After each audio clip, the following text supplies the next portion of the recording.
कर दिया, हमारे पूरे कुल का ही नाश कर दिया। द्रौपदी के पास समाचार गया, बहुत विलाप किया, द्रौपदी बहुत विलाप किया। भगवान आए, बोले बाहर रोना बंद करो, ये काल की गति है। अगर आज मैं तुम्हारे पुत्रों, तुम्हारे पतियों को अगर अपने शिविर में ना ले गया होता तो आज उनकी यह हाल हो जाती। इसलिए जो भगवान करता है वो अच्छा करता है। अर्जुन ने प्रतिज्ञा किया कि आज उस अश्वत्थामा को पकड़ करके तुम्हारे पास ले आते। अर्जुन निकल गए, अश्वत्थामा को घसीट करके पकड़ करके लाए भगवान के पास, और भगवान से कहा कि प्रभु इसका क्या करना चाहिए।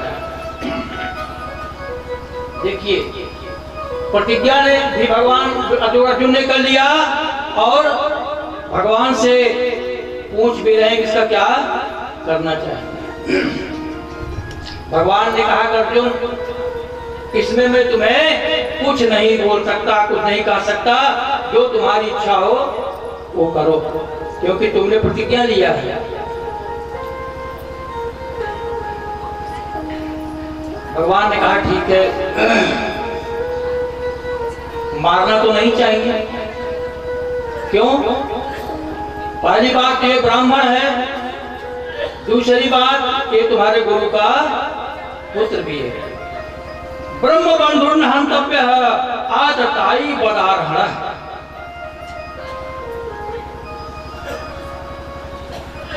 ब्राह्मण का पुत्र है, नहीं मारना चाहिए, लेकिन आतताई का वध करना पाप नहीं है।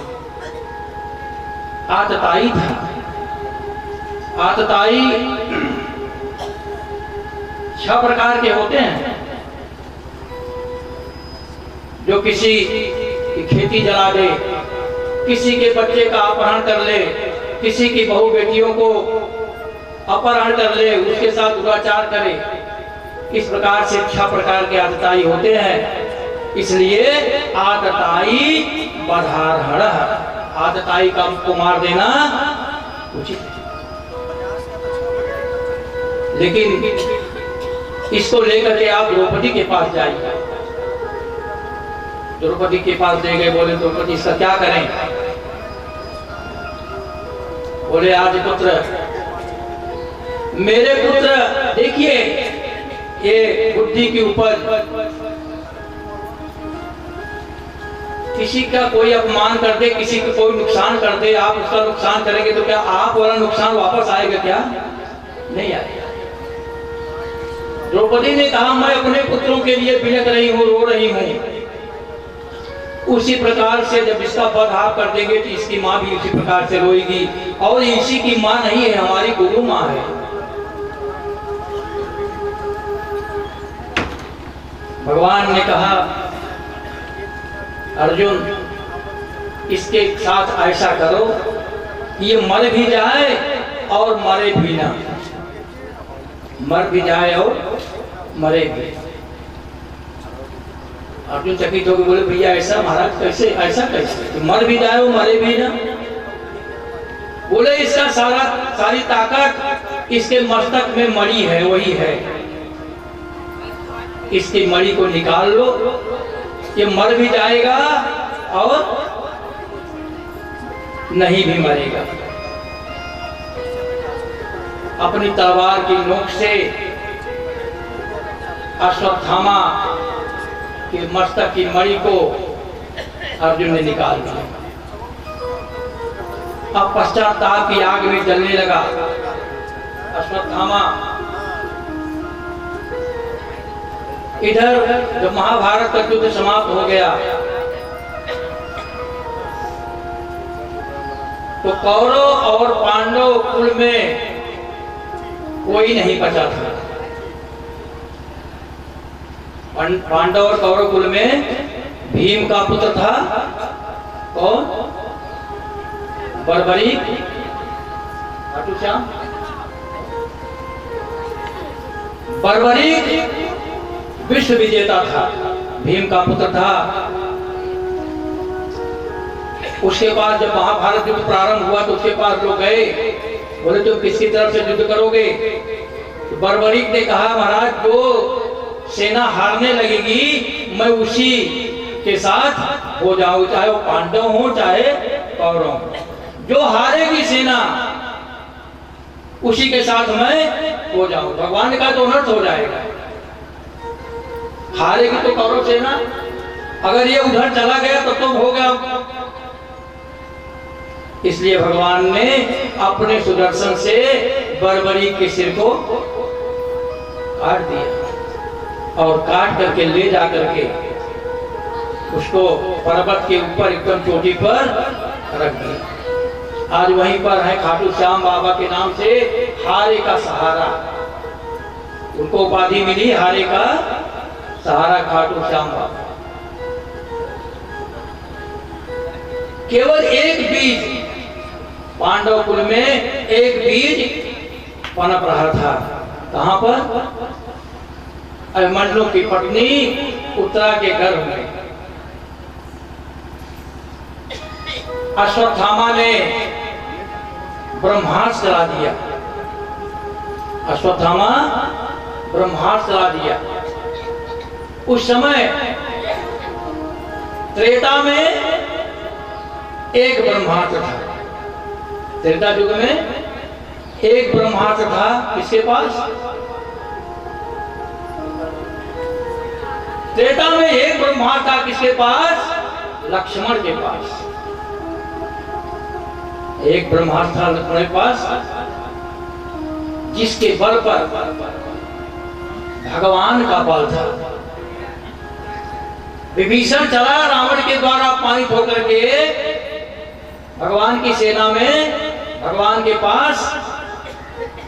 वानरों ने देखा, प्रभु से कहा प्रभु कि जाने न जाए निशाचर माया, काम रूप के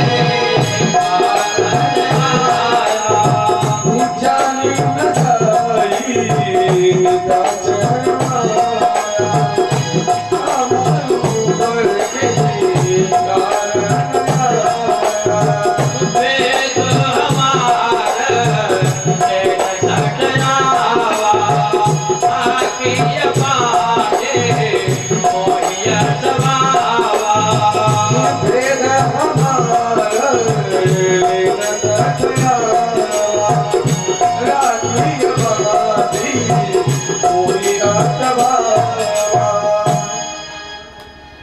विभीषण चला, वानरों ने देखा, भगवान के पास गए, बोले महाराज रावण का भाई निशाचर राज विभीषण आ रहा है, भेद लेने आ रहा है, भेद लेने आ रहा है, इसलिए इसको बांध करके रखना चाहिए।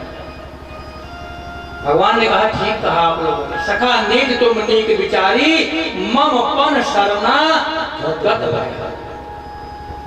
ये तुम्हारे लोगों की ये नीति है बहुत अच्छी है, लेकिन मेरा भी ये प्रण है कि मैं शरणागत का अपमान नहीं करता। क्यों?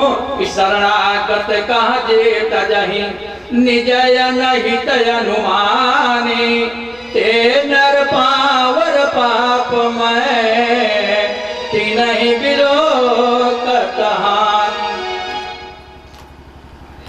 शरणागत की रक्षा करना हमारा धर्म है और चिंता करने की बात नहीं है। आने दो, अगर शरण में आ रहा है तो स्वागत है, भेद लेने आ रहा है तो चिंता करने की आवश्यकता नहीं है। क्यों नहीं है? क्यों नहीं है? क्योंकि मेरे पास मेरा लक्ष्मण है कि जग माहु सखा निशाचर जे, जग माहु सखा निशाचर जे, लक्ष्मण हानाए निमिष माते, लक्ष्मण हानाए निमिष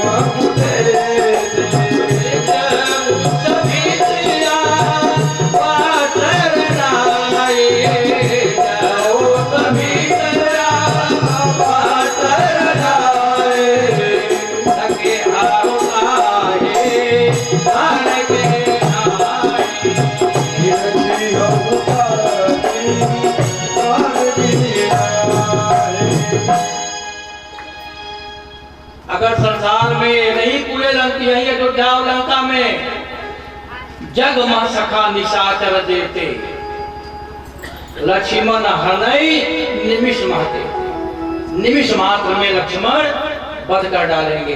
और अगर सभी डर करके मेरे शरण में आया है तो उसको प्राणों की तरह रखूंगा, प्राणों की तरह रखूंगा। ये है प्रभु का की महिमा, ये है प्रभु की दया।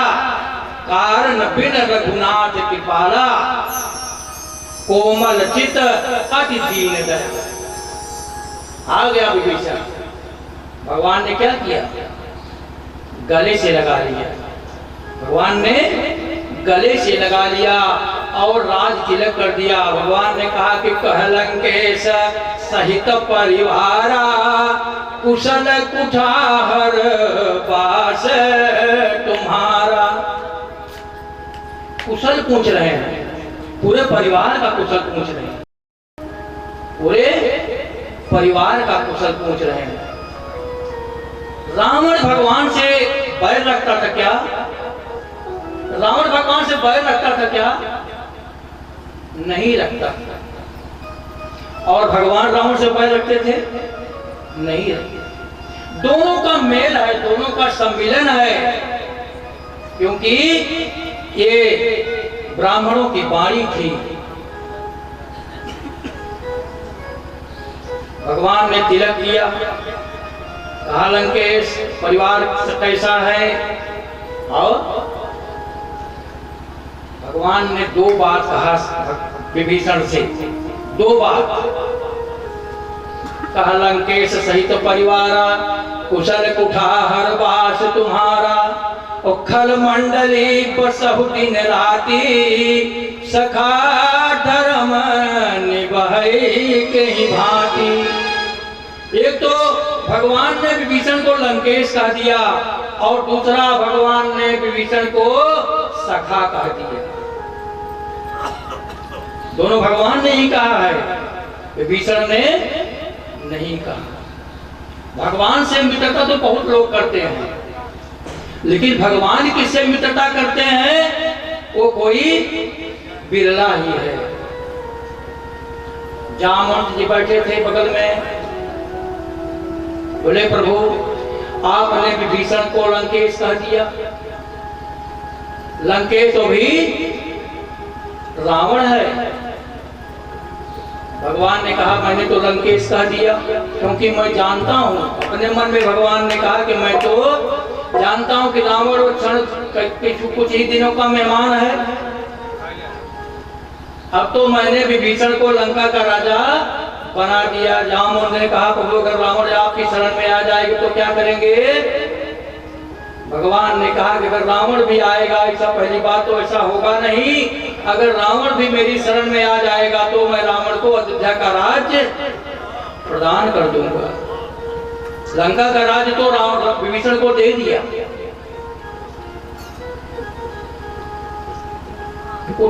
और द्वापर में कितने ब्रह्मास्त्र थे? 2 ब्रह्मास्त्र। किसके पास? एक अर्जुन के पास और एक अश्वत्थामा के पास। और कलयुग में कितने ब्रह्मास्त्र हैं? कलयुग में कितने ब्रह्मास्त्र हैं? कोई गिन ही नहीं सकता। रोजे परमार धमकी मिलती है मोदी को, मोदी को रोजे परमार धमकी मिलती है को आप कौन से बुला देंगे। मोदी कहते हैं कि ये सब परमार समार सब बच्चों खेलने की चीज है, हमारे पास वो पटाखा रखा है। अश्वत्थामा ने उत्तरा के घर में ब्रह्मास्त्र चला दिया। देखिए कितना आतताई था, कितना बड़ा आतताई था अश्वत्थामा, कितने बड़े प्रकांड विद्वान का, हर प्रकार के अस्त्र शस्त्र शास्त्र विद्या में पारंगत महाराज द्रोणाचार्य का पुत्र था अश्वत्थामा, जिसने उत्तरा के गर्भ को नष्ट करने के लिए ब्रह्मास्त्र का संधान कर दिया। ब्रह्मास्त्र चला, उत्तरा का गर्भ जलने लगा। उत्तरा ने सीधा किसी को नहीं बुलाया, किसी को भी नहीं बुलाया। जिस प्रकार से दुर्योधन के द्वारा साड़ी खींचने पर भगवान को बुलाई, उसी प्रकार से वो जानती थी कि इसकी रक्षा कोई नहीं कर सकता, क्योंकि अश्वत्थामा ब्रह्मास्त्र चला करके वापस बुलाना नहीं जानता है। भगवान का स्मरण किया और भगवान प्रकट हो गए। भगवान ने सोचा कि तो अश्वत्थामा का ब्रह्मास्त्र उत्तरा के गर्भ में चला गया है और गर्भ नष्ट भी हो गया है, और अगर अश्वत्थामा को विनती करूं या उसको प्रताड़ित करूं तो भी वो अश्वत्थामा अपने ब्रह्मास्त्र को वापस नहीं बुला सकता। इसलिए भगवान उत्तरा के गर्भ में चले गए। कैसे चले गए? अंगुष्ठ मात्र का होकर के, और भगवान का दर्शन मात्र पाने से वो मृत बालक पुनर्जीवित हो गया। उस बालक का जन्म हुआ और उत्तरा ने कहा, भैया अब आप ही इसका नामकरण कर दीजिए, क्योंकि अब ये आपका छोटा भाई है। क्यों भाई हो गया? भगवान का भाई क्यों हुआ? भगवान का भाई हुआ ना परीक्षित। क्यों? क्योंकि भगवान भी तो उत्तरा के गर्भ से ही निकले, गर्भ में गए और गर्भ से बाहर आए, तभी तो उस बच्चे की रक्षा किया। भगवान ने कहा ठीक है, इस मेरे छोटे भाई का नाम कठिन परीक्षा से होकर के गुजरा, इसलिए इसका नाम पड़ेगा परीक्षित।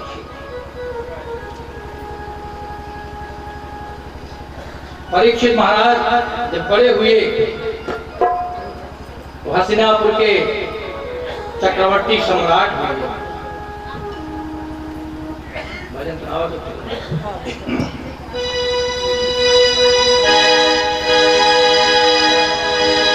एक बार प्रेम जोड़ी श्री बोले रामचंद्र की। हुई यदि त्रेता राम न होते, द्वापर घनश्याम न होते, राम न होते, द्वापर घनश्याम न होते, यदि चारों राम न होते, यदि चारों राम न होते, तो जग कल्याण न होता, तो जग कल्याण न होता, तो जग कल्याण न होता, तो जग कल्याण न होता, तो जग कल्याण न होता, तो जग कल्याण न होता। यदि अर्जुन के तन दीक्षित न होते, यदि अर्जुन के तन दीक्षित न होते, तो नर दुर्योधन बड़े न होते, तो नर दुर्योधन बड़े न होते। राज रघुनाथ पर राज रघुनाथ, राज रघुनाथ पर राज रघुनाथ,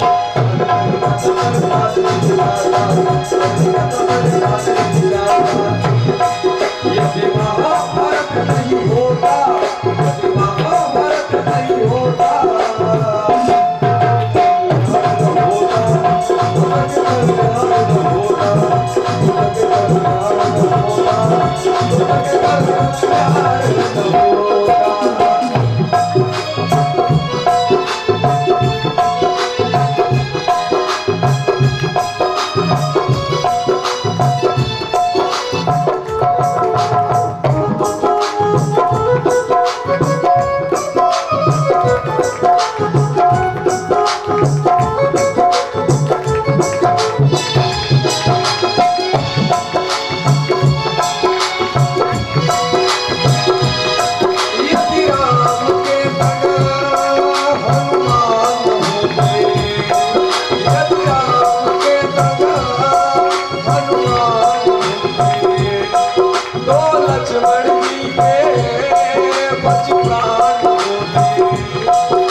यदि लक्ष्मण जिंदा न होते, यदि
होता अरमान नहीं होता अपमान नहीं होता।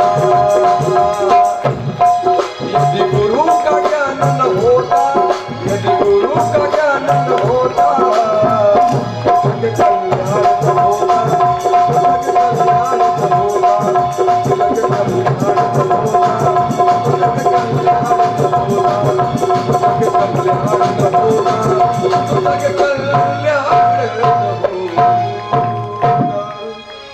बोलिए वृंदावन बिहारी लाल की जय हो।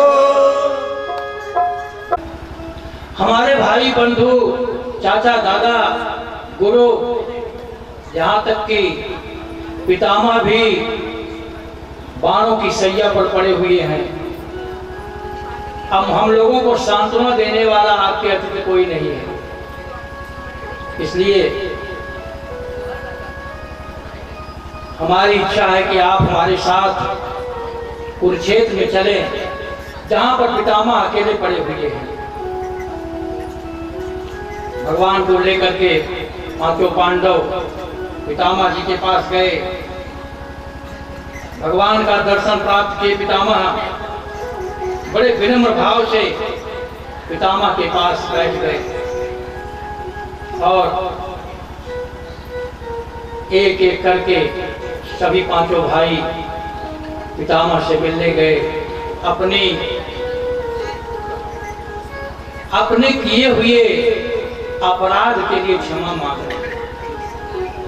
पितामह ने कहा कि युधिष्ठिर, मुझे मारने वाला संसार में कोई नहीं है। इस संसार में ये हस्तिनापुर की बात छोड़ दीजिए, इस पूरे संसार में, पूरे भूमंडल में पितामह का वध करने वाला कोई नहीं है। क्यों नहीं है? क्योंकि पितामह को इच्छा मृत्यु का वरदान प्राप्त है। पितामह ने अर्जुन को बुला करके अपनी मृत्यु का रहस्य बता दिया कि जब तक आप हमें युद्ध मैदान से हटाएंगे नहीं, तब तक ये महाभारत का युद्ध हजारों वर्षों तक चलता रहेगा। अपने मृत्यु का उपाय बताया और भगवान से हाथ जोड़ करके विनती किया भी पितामह ने कि प्रभु, आपने अर्जुन को वचन दिया था, जब महाभारत का युद्ध प्रारंभ होने को था तो अर्जुन और दुर्योधन दोनों भगवान के पास गए। अर्जुन पहले गया, भगवान के पैरों की तरफ बैठ गया और दुर्योधन तो अभिमानी था, अभिमान तो सिर पे चढ़ के बोलता है, वो जाकर के भगवान के सिर के पास बैठ गया। भगवान उठे और देखते हैं तो अर्जुन सामने। अर्जुन ने पूछा, भगवान ने पूछा, अर्जुन किस लिए आए हो? अर्जुन ने कहा, महाराज युद्ध तो निश्चित हो गया है, अब होगा, हम आपकी मदद लेने के लिए आए हैं। पीछे दुर्योधन बोल पड़ा, महाराज हम भी यहीं बैठे हैं। भगवान ने कहा कि दुर्योधन तुम्हें किसी चीज की आवश्यकता पड़ गई? तुम तो मुझे बंदी बनाना चाहते थे, सैनिकों को आदेश भी दिया बंदी बनाने के लिए, फिर भी कोई बात नहीं है, आप दोनों ही हमारे रिश्तेदार हो, बताइए। हम भी आपसे इस महाभारत युद्ध में मदद मांगने आए हैं। भगवान ने कहा, देखिए हमारे पास एक अक्षौहिणी सेना है, चाहे तुम ले लो चाहे अर्जुन ले ले, और एक तरफ मैं हूं, उसमें दोनों में बांट लो। और मेरी एक शर्त है कि मैं युद्ध में केवल साथ में रहूंगा, मैं अस्त्र हथियार नहीं उठाऊंगा। एक अक्षौहिणी सेना जानते कितनी होती है? अयतुंचनागात गुणी रथाश्च लक्षैक योधा 10 लक्ष वाजिनः पदाति संख्या खटते सकोटयः सामक्षौहिणी तां मुनयो वदन्ति। एक अक्षौणी सेना में अयुतुन चनागा, अयुत माने होता 10,000, 10,000 हाथी, त्रिगुणी रथास्य 30,000 रथ, लक्षय के जोधा 1 लाख जोधा और 10 लाख घुड़सवार और पैदल चलने वालों की संख्या 36 करोड़। इतनी सेना एक अक्षौणी सेना में होती है। दुर्योधन प्रसन्न होकर बोला महाराज मुझे वही अक्षौणी सेना चाहिए, तुमको लेके क्या करूंगा, आप हथियार भी नहीं उठाओ तो क्या करोगे। भगवान ने अर्जुन से कहा अर्जुन तुम, बोले महाराज आप रहो, हथियार उठाओ चाहे। उसी प्रतिज्ञा को देखिए प्रभु कितने दयालु हैं। भीष्म ने प्रतिज्ञा किया कि आज मैं हर्षों अस्त्र का ही हूं, आज मैं हर्षों अस्त्र, आज मैं भगवान से हथियार गुवा लूंगा, देखते हैं प्रतिज्ञा की टूटती है कि नहीं टूटती है। और बाण से मारते मारते भगवान के एक एक इंच शरीर को बाणों से छेद दिया पितामह जी ने। और तब भगवान रथ का चक्का लेकर के दौड़ पड़े और पितामह ने अपना बाण हाथ जोड़ करके बोले महाराज आप इतने दयालु हैं कि हमारी प्रतिज्ञा रखने के लिए आपने अपनी प्रतिज्ञा को तोड़ दिया, उसके लिए मैं आपसे क्षमा मांगता हूं। भगवान ने कहा कुछ नहीं पिता, ये मेरी इच्छा थी, ये मेरी इच्छा थी। पितामह ने कहा प्रभु मेरी इच्छा थी कि अब मैं आपका दर्शन प्राप्त कर लिया, अब मैं चाहता हूं कि प्रभु इति मतिरुकल्पिता वितृष्णा भगवती सातपुंगवे विभो में समुभगते उदात हर्तुम प्रकृतिमुपेयुगे ददावप्रः। पितामह ने कहा महाराज आपका दर्शन प्राप्त कर लिया, अब मैं अपना मन, अपनी बुद्धि, अपनी आत्मा सब आप में अर्पित करता हूं। और मेरी इच्छा थी प्रभु कि आप हमारे अंतिम समय में, मैं जानता था कि जब हमारा अंतिम समय होगा तो आप अवश्य आएंगे, क्योंकि सच्चे भक्तों के पास प्रभु बिना बुलाए ही चले जाते। पितामह ने कहा महाराज इतना ही करना, जब मेरा प्राण निकले तो आप मेरे सामने। इतना तो करना स्वामी, इतना तो करना स्वामी, जब प्राण तन से निकले, इतना तो करना स्वामी, जब प्राण तन से निकले, इतना तो करना स्वामी, जब